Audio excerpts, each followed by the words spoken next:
Okay, we're going to take this out of the way. Welcome to Tiafo Garage, where we try it and find out. On this channel, we feature DIY on some classic cars. We also chronicle the classic car ownership experience here in the San Francisco Bay Area in California. Tiafo Garage.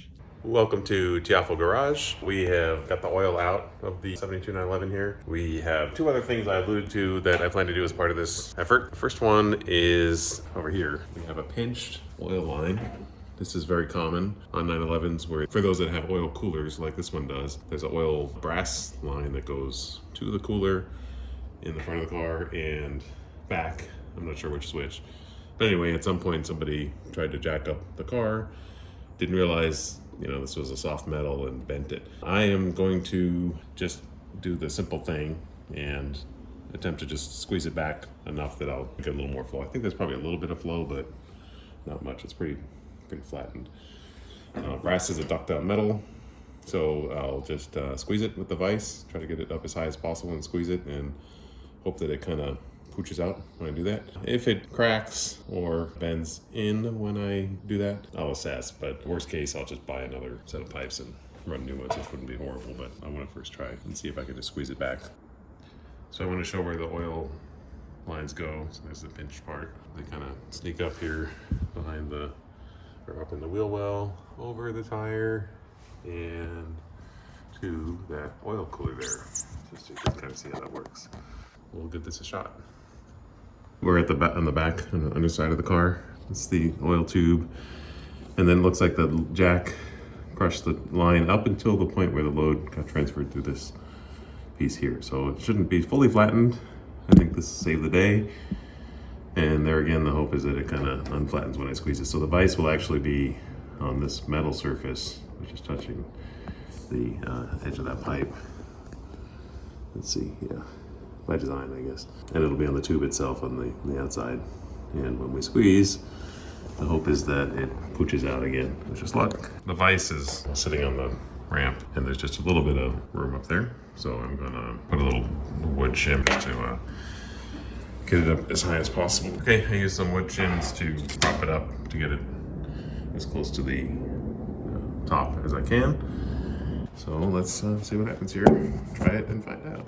Actually, I almost wish I could see the camera as I'm doing this. And I have a problem. I can't rotate the jack. I'm sorry, the vise is here. I can't twist this, so I'm gonna have to jack up the car, I guess, and do another support. So 911s have this funky, they have a little square slot on the side of the car, and then this little piece goes in there. And then when you jack it up, you do it against that pad, and it actually lifts the whole side of the car.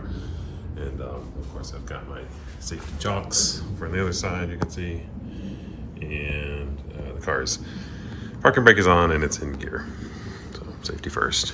So one benefit is this also gives me a chance to clean up the oil that ended up seeping underneath the tire here. So it's up on the jack. I think I jacked it up a little too high. I'll lower it a little when I get all that set up. Okay, we're going to take this out of the way. Pretty much back where we were before. We got the half of the car jacked up. I cleaned up the oil underneath there. And then I've got the vise under some wood set up now for the squeeze. Now we have room to rotate that thing. So let's try round two. So I'm sort of using the camera like a mirror here. Let's give it a shot.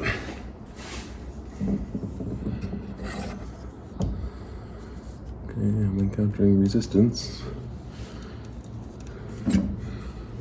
As expected.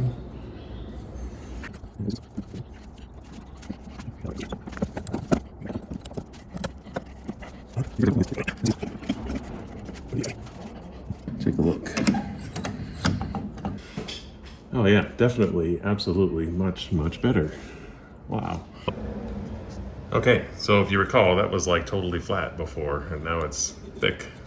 It's interesting. It actually mostly came out in the front here. It's still pretty much, well, it kind of ramps. I don't know if I can capture that. Yeah, it kind of ramps to the flat on the back. But that's probably double or triple the flow it was. This is pretty much flush now, smooth. So I am good. I'm not gonna do anything more. That is great. That is everything I hope for. Woohoo.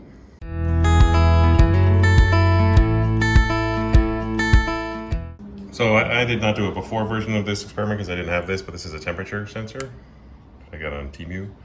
So it's showing, 83, well, let's see, 90 degrees on that too, roughly, and 110, so that must be going out, and this must be coming back from the radiator. And what I'm happy about is that it means that fluid is actually getting the radiator. And the other way I know that is when I go over here to the radiator itself, and a fire, the car's warm. It's at 125 up here.